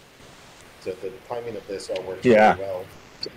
And then you slap in a whole bunch of YGG guys. And yeah, exactly. So I think that also what happens is that now that we have tools, this is my opinion, now that we have tools for owners to put in a ton and good options for them to be educated of what prices to put in and to maybe want to get their card rented, are they more interested in getting it rented right away, or they want to wait until the prices come up to where they are standing firm? I think we're just going to see a ton of cards available for rent. Then, as you say, the SPS may create more demand. Lands will obviously create more demand. And if you have 1,000 new players coming in a month, that can easily test out cards, even on a daily basis, and change from card to card. It's like, well, I want to try Jotun today, and I want to, I've got a red splinter, a fire splinter task today, so I'm going to rent a bunch of fire stuff. So it's easy for them to do a bunch, you know, every day. So you may see a lot. It's going to initially go down quite a bit because everyone's going to dump in there a lot of cards for rent, but then you're going to see it eventually go up. That's my guess. Can't say for sure. And as we showed here, like, hey, Jarvie, one thing go you ahead. said there would be 1,000 players per month. Well, if it sticks at June levels, it'll be 2,000 players per month that we add, because we did 1,923 spellbook purchases in June. Oh yeah, and that's that's a pretty decent amount compared to the I signups. shortchanged you. Sorry. Signups was around 12,000, and we got roughly 2,000 players out of it. So it's about 1 in 6 chooses to play, and if you compare, or what chooses to pay to participate, and if you compare that to like free-to-play games, it's usually 1 or 2%, and we're closer to like, I don't know, 15 to 20% in any given month. So it's roughly double the speed right now than what you said offhand. Perfect. Yeah. So, and then what's really cool, as a reminder again, is that you'll be able to, as an owner, update your cards much more frequently without the worry of like offending someone or losing money because of the escrow contracts that were in the previous version. And you'll know that the renters will have a really great opportunity. Like, they're not going to be put out of place, because this is the plan, hopefully before it goes live.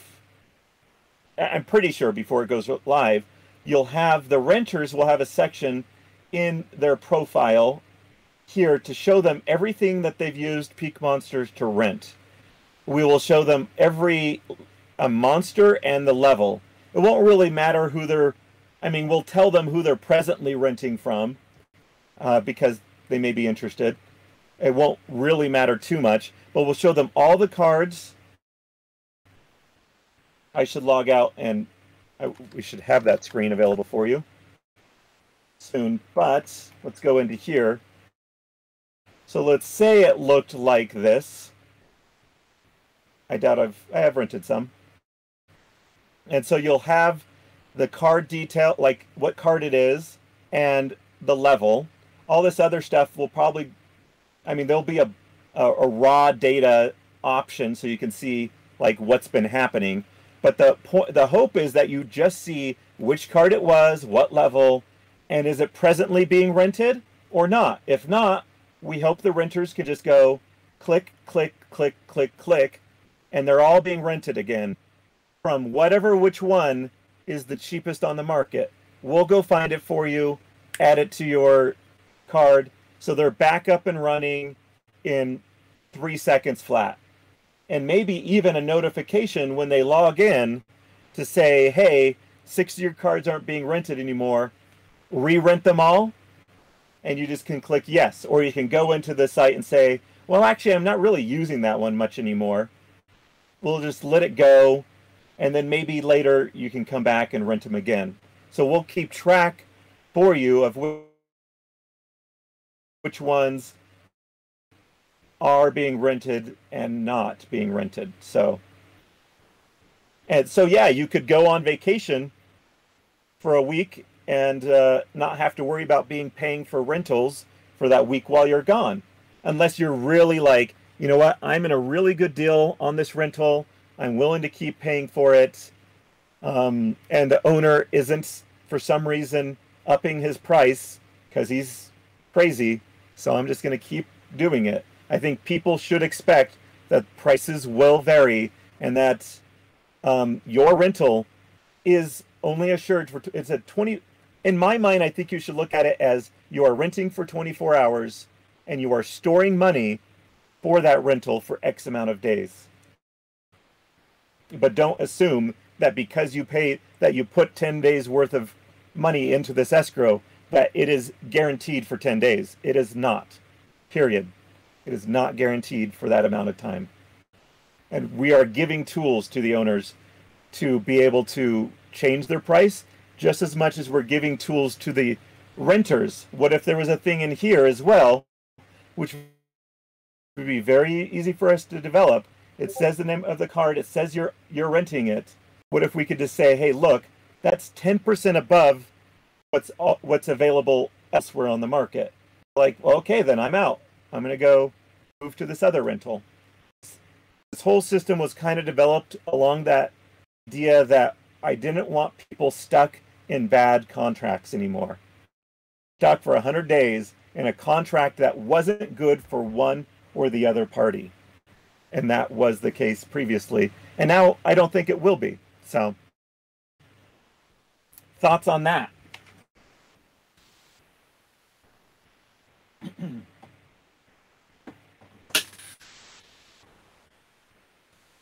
can look at the mute, so it takes me a second to get back. Yeah, why don't you go through? There aren't too many questions in here. Why don't you answer those, and we'll wrap this up. And I don't know. This thing looks awesome, Jarvie. I'm glad Peakmonsters is here to build with Splinterlands. Is there a limit on the number of Dave McCoy asks, is there a limit on the number of days that cards can be rented for? Yes, the number of days. Let me make sure that we have it listed here. Max DEC payment storage is 365 days. The amount of days that you can store in your escrow as a renter is 365 days. Matt answered one of the important questions I didn't have an answer for, and that is that you can renew your number of days before the rental ends. So we'll need to create some tools for renewing them as well, which we'll put inside of your profile area. So I don't know where, I assume Splinterlands will have a spot maybe where you can do that as well. So when you go into here and you go into your rental contracts, your rentals version 2, we'll add in a feature for that. It may not be on launch, but on launch you won't need it because it'll be set for that day. Yeah, 365 days is the amount that you can store in there. I want to go over that. The second stage is helping people to do a kind of semi-automated system. It's still your money. You still need to be doing clicks anytime that money is sent. So it's not automated. So a semi-automated system would be like, if I want this one again, click, click, click, click, click. Or one button to click and get them all again. The third stage would be an automated system where we just make sure everything's always rented out, and that we help you price your stuff if you're an owner to always be at the right amount. And so there'll be kind of a automated clearing system on a daily basis. And so that's kind of the one-click option for these new players that are coming in. They basically just say, I want this card, this card, this card, this card, and they're basically good to go. Like, they don't have to do any more clicking anymore. So, here we go. All right, let's do 2 questions. There's Byzantinus has some questions. If there is no cooldown, the one that you asked in the AMA, if there is no cooldown, does this mean that... I'm trying to figure out if this is the same question you asked Matt. Okay. If there's... So am I supposed to ask? Okay. If there's no cooldown, does this mean 2 accounts can use the same card in the same tournament? If the rental ends midway through the tournament submission process, and you just rent cards to yourself for free, so your 2 accounts can use the same cards. Then ranked, I think you may still want to ask this to Matt. Sounds more like a protocol question. I'll think later if I can wrap my brain around it.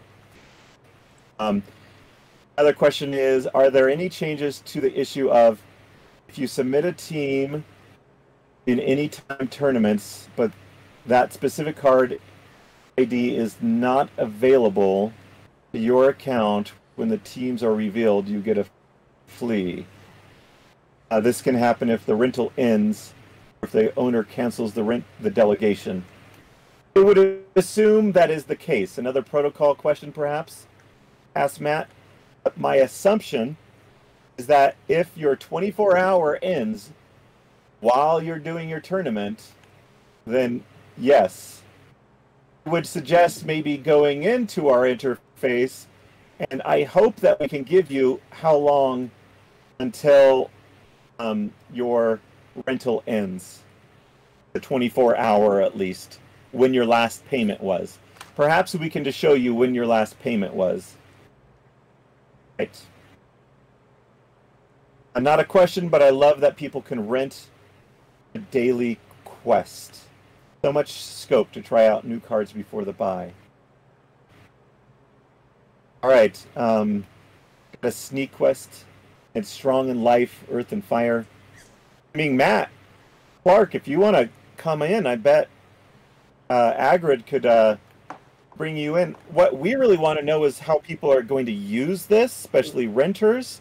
I learned yesterday that Matt Clark. Oh, good. I learned yesterday that a lot of potential usage of people that want to come in here to simply up their amount of collection power. So I have created a ticket, and we are going to add a new column in both rentals and in listing for collection power, so that people can see how much collection power they're getting for their rental. Also, there was a request to do something similar to a PCP, is what the acronym would be, a price per collection power. I should say that one of our future features that I would like to do, and it sounds like this gives it even a bigger use case, is a new system that will look perhaps a little more like bulk view, but for the market. So this is kind of a preview of a different thing. It'll be like a bulk view for the market, where every monster is listed, not every card, not like every person's random card ID. Every monster will be listed, and we will have certain columns that you can, so you'll go in here and you'll click on something, you'll add a new column, you'll say, show me the lowest price cards, or show me the price for every monster it costs to buy a maxed out version of that card. If you, like, again, if we go to market and I say I want to buy a maxed out Biceratops, I can go to bulk, see that that maxed out one is $21.97. So the idea is to come in to a comparative stats, I think is what it would be called, a comparative stats screen, and you'll see a list of every card, and then you could sort it. So you would see what is the cheapest card, cheapest maxed out card on the market. And then we would do that for the rental, the price per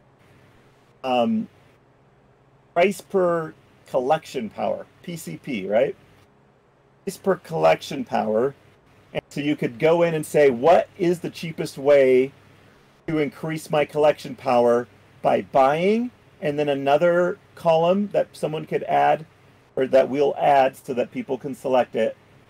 And then it would be to rent, like what's the cheapest way to add collection power through renting. So that was asked in yesterday's kind of review thing. So that requires us to create a whole new feature set.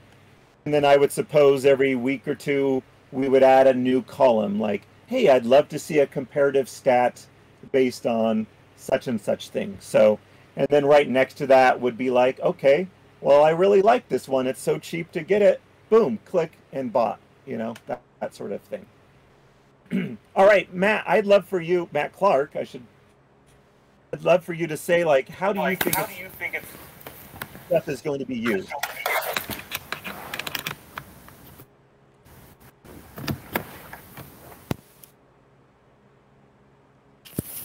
Matt, are you there? We can hear Be you. around. You got. Yeah, I don't know. Can you hear me? Hello? Now I can. Yep. You're on. Yep. Hey, Jarvie, sorry, mate, I missed the question. I was changing headphones.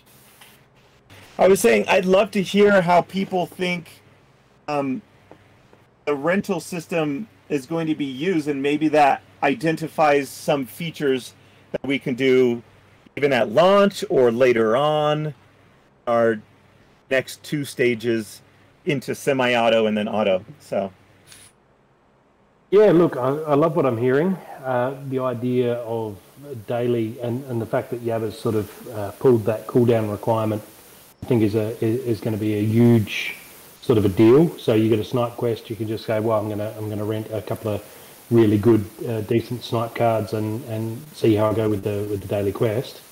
That I think is good for the pricing of cards as well, because then people get to try them and fall in love with the card and say, yeah, I definitely want to commit to this.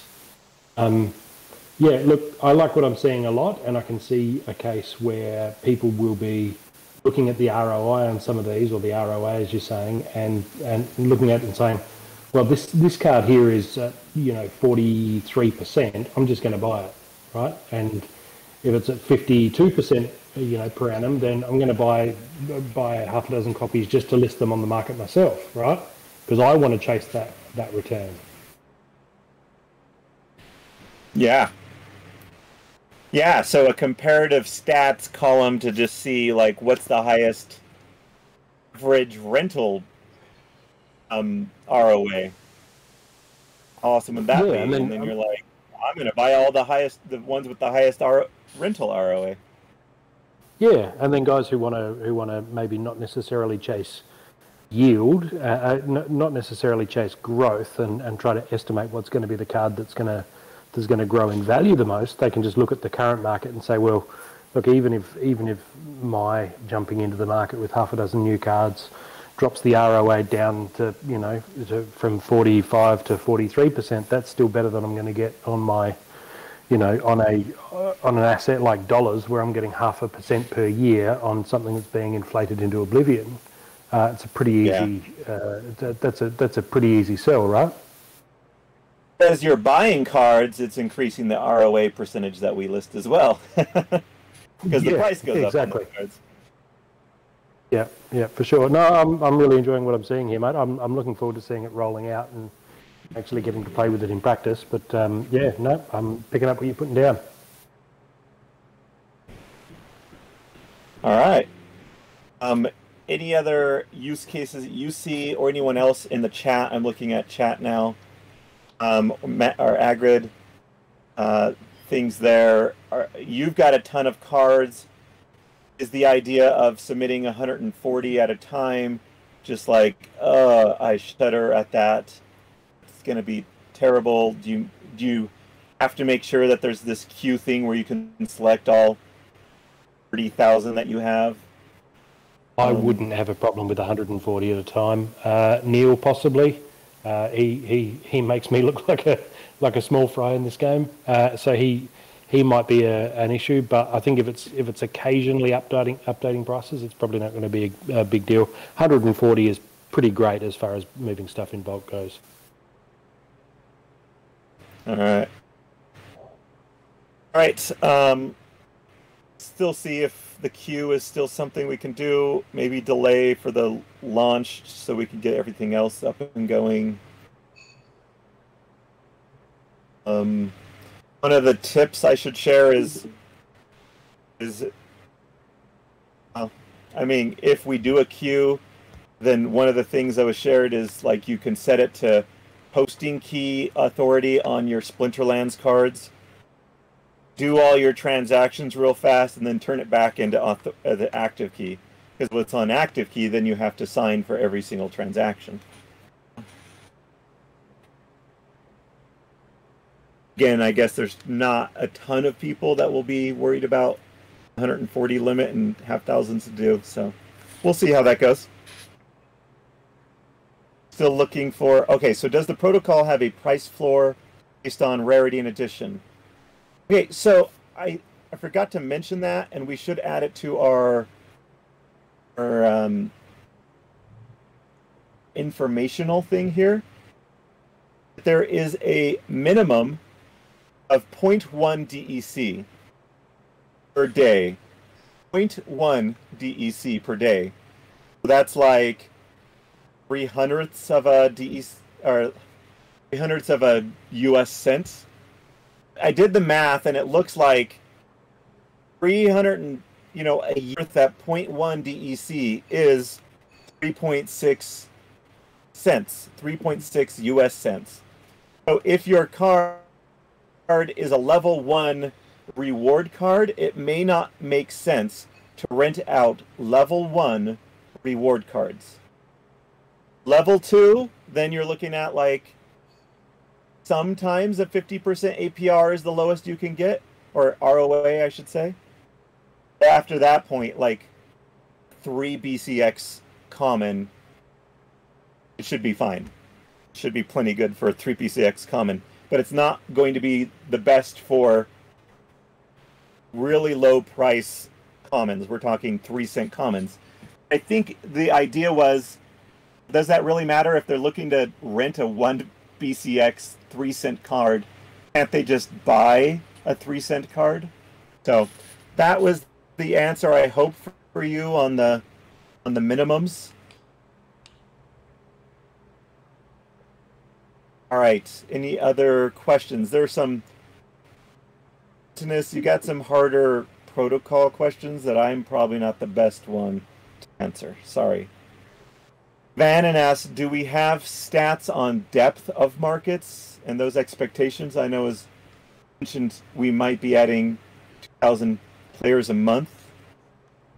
Is this a has it been filtered out how much the rental market is used when cards are not 0.001? So you're talking rental version 1, and this pricing was in US dollars.